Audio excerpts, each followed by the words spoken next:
Hello, welcome back to the Practitioner's Workshop. I wanted to try and go over some things that I'm just beginning to understand, and it's likely that I'll have to come back and update some things that as I understand more and more clearly. Continuing with where I was at before with the shells and the different elements. The part that I find baffling, again, is that when science lays out these are the shells of the elements, they don't identify what kind of shell it is, because there's different kinds of shell. There's a wet shell, and there's a dry shell, and there's a shell that's a combination of wet and dry. And then you have the actual shell part that's between the layers. And so what they're calling a shell is more like an egg. Like if you had an egg that had another egg around it, and another egg around it, and another egg around it. It's the space between the shells that they don't identify. And it's those matters, it's the wet or the dry or the balance of those things that determines the form, the shape, the structure, the behavior of the thing, right? And so, like silver, they all start with a moon. The Egyptians called it a moon, and it's ammonia, but it's not just regular ammonia. And that starts out red. It's red, the first element for silver, and then you build white on top of that. But the first layer of white isn't just water, it's nitrogen, and the nitrogen binds the H's on there. And then you have the next layer is the same thing again, but between them there's a layer of sulfur, and then there's another layer of water with nitrogen. It's bigger than the first one. And then you stop giving it nitrogen and you give it water this time, but you give it water with the sulfur. And so this time, instead of it being water with nitrogen, it's water with sulfur. And so then it gets the second 18 on the thing. And then you finish it, and it's a sulfide. And then you atomize it, and then it gets its little number, the last number in the sequence. The hat, the philosophers call it, in hieroglyphic language, that last number in the sequence of an element is the hair, usually. The color of the hair on the deity representing that element will tell you the last shell, like what you need to dissolve it with at the end, finishing it. And the nature, it gives the nature of the thing, because like gold, if you were going to start from scratch and make gold starting with nitrogen, the first thing you would do is all the process to make silver. But then, instead of feeding it the water with the sulfur, so you get 2, 8, 18 to make silver, and 1832 to make gold. And that 32 and the 18 in those shells, if you're comparing the shells of gold and silver to each other, are the same volume of substance, but one substance is got more weight to it than the other. And so even though you feed it the same volume for the 18 on the silver and the 32 on the gold, the number is greater because you gave it something that had more weight to it. And so that layer, if it's silver, it does 18 twice. If you're going to go for gold, the second 18 becomes 32.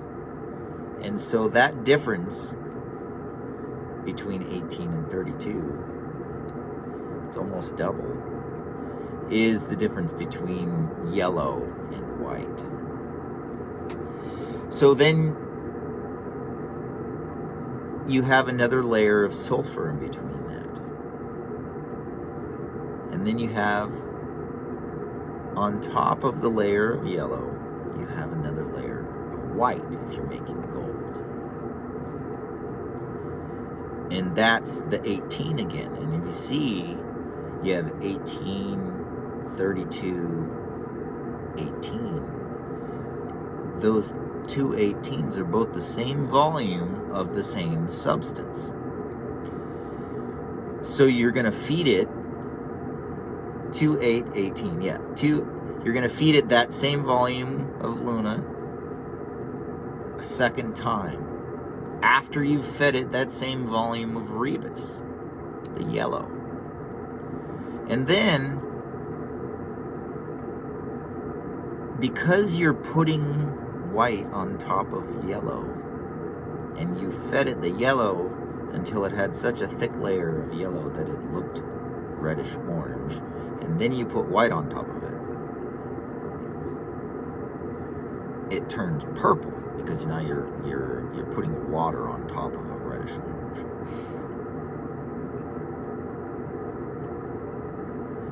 Then you put red on top of that, and that's the hair, the red hair. So he's a red-haired guy. And so what I wanted to cover tonight was the difference between the shells. There's no mention, like, for some reason modern science just ignores the fact that this metal, silver, 2, 8, 18, 18, 2 at the end, or 1. And the difference between gold, to make the gold, you start out by making silver. And then you diverge halfway through, and you start adding air instead of water. And you feed it the same amount of air as you just fed it water, and then you feed it water again, and then you feed it fire on top of that. And so I wanted to try, and I don't have a black pen that still works. I used up my black pen, so apologies for the green color. I don't know if you can even see that. You might have to pause it and zoom in on it to get a look.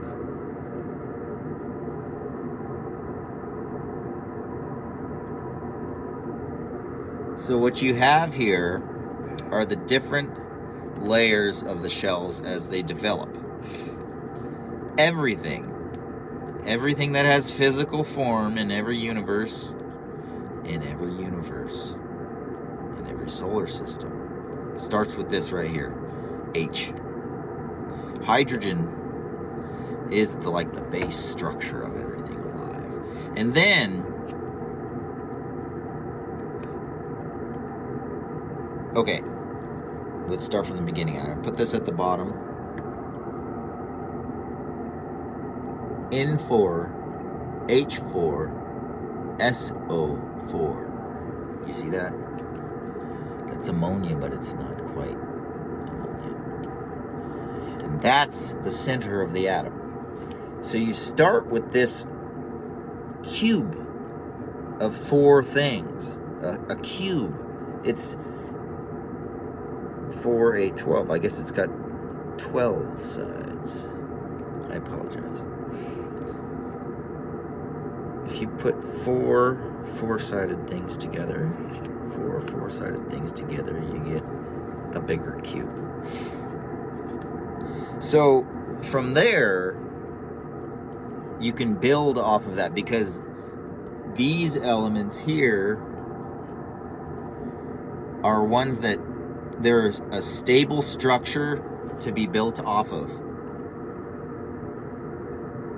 So then you start by adding, depending on where you're going. You could either do a dry path or you could do a wet path. If you're doing a dry path, then it's going to be here. If you're doing a wet path, it's going to be here, okay? And so, but none of the, very few elements are just one thing. Usually it's layers of multiple things. And so you start out with the ammonia. And then you're going to build on that with HNO something, depending on what you're trying to build. And so if I was going to build silver, I would start with ammonia. And then I would take this wet path right here. H2NO4 gets added on top of the ammonia. And you do one portion. An equal portion is the solvent that you had here. And that's your 8.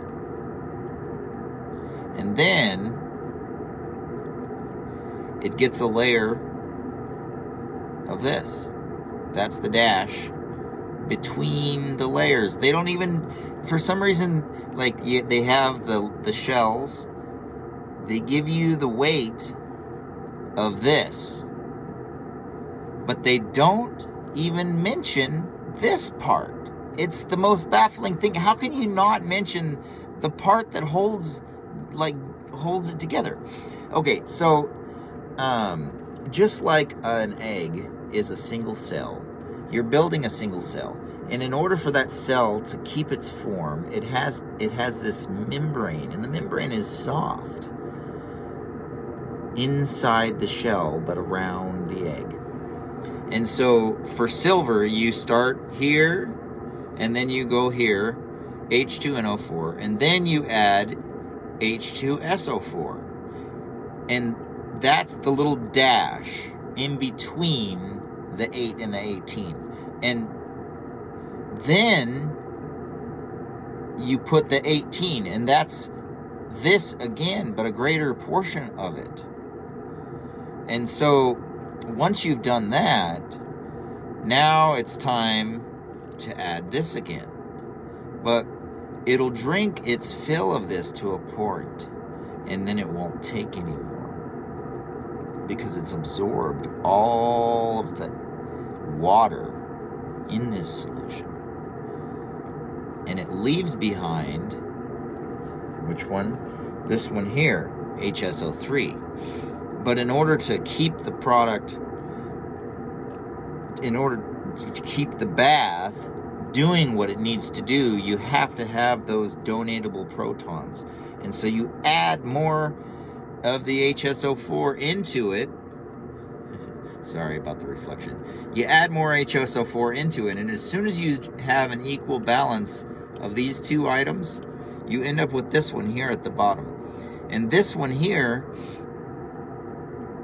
this one is the shell. It's each of those dashes between the numbers that they give you are different too. It's not even the same thing at every dash. Like, and in those, it's actually gaining matter during those layers. Like, they don't even measure that matter. It's I'm baffled constantly by these guys. Okay, so what you do, you start out with the Battle of the Lions, the mortification, and that gives birth to this. The mortification is then leaves you with a bath. After doing this process, your resulting bath, because there's a solidification that happens, and so everything falls to the bottom. Well, after it falls to the bottom, your remaining solution after everything falls to the bottom is this one here. And then it gets that shell in between. You add the next stage here,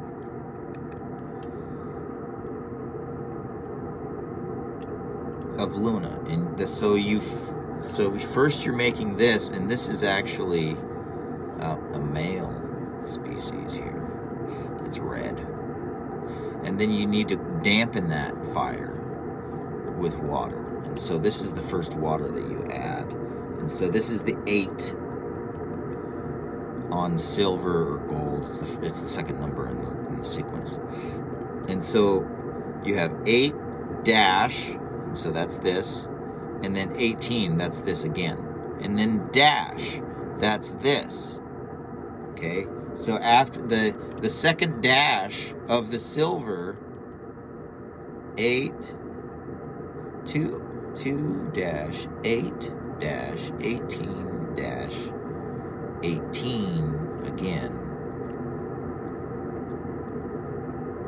The third dash of the silver is the SO7. And so what's happening is, as you get closer to being done, the shell gets thicker and denser. And so by the time you finish your outer shell, you have the shell of an egg, because you have the yolk and the membrane, the whites, and then you have the membrane that hold those things together. And then you have the shell, the hard shell, that protects those things and keeps it from being disturbed from its form. And so as the progression of each shell grows, the layer between each shell grows until finally you end up with a solid matter. And just like an egg, a turtle egg is soft. It's not a hard shell. It's squishy. You can feel the little guy in there if you were to touch it. Not that I recommend doing that.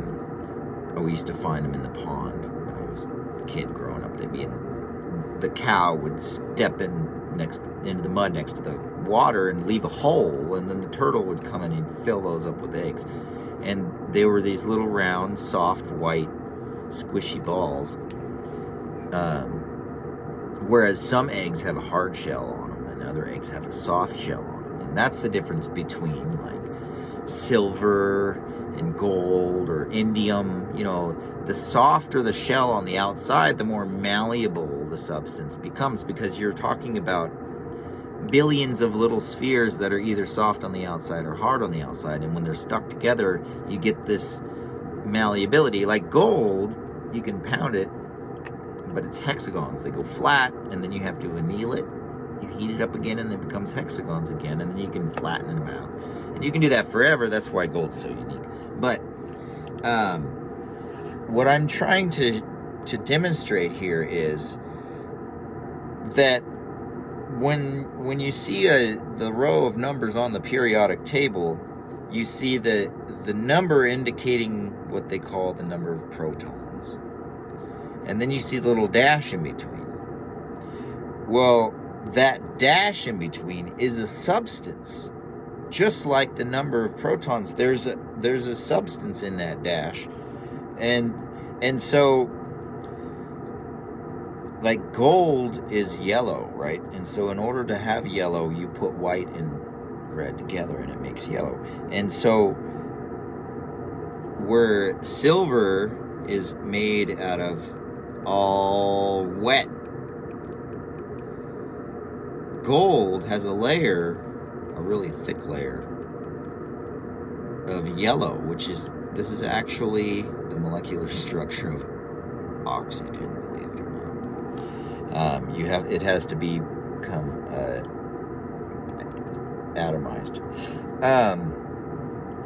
That's a whole nother thing. At the moment, just trying to get people to understand the elements at their basic structure is my goal. It's just not talked about. People don't talk about these things. Why don't they talk about what the substance is that is the shell between the layers of every single element? And the elements, they're all built on top of each other and around each other. It's like it's so simple. It really is. Like, okay, for example, silver on the outside has a layer of, where is it? Oh, this one, SO7 as its shell. But underneath, the other layers are all wet, H2 with a balance. And gold, the only difference between gold and silver is gold has a layer of this in between the layers of white. Silver is 2, 8, 18, 18, right? And then gold is 2, 8, 18, 32. And then 18 again. So silver is 2, 8, 18, 18. Gold is 2, 8, 18, 32, 18. The 32 is a layer of yellow. And it's a balanced volume. The volume is the same, but the weight is different because one is an N2O7, whereas the other one is an N4. So you have one N and 4 O's, and then you have 2 N and 7 O's. And so those extra O's and extra N makes a big difference in the weight. And that's the difference between gold and silver is you get this layer in between the layers of a more complex structure. And then you're white again, so there's another 18, and then a 2 finishes it off. But that 2 at the very end, where are we?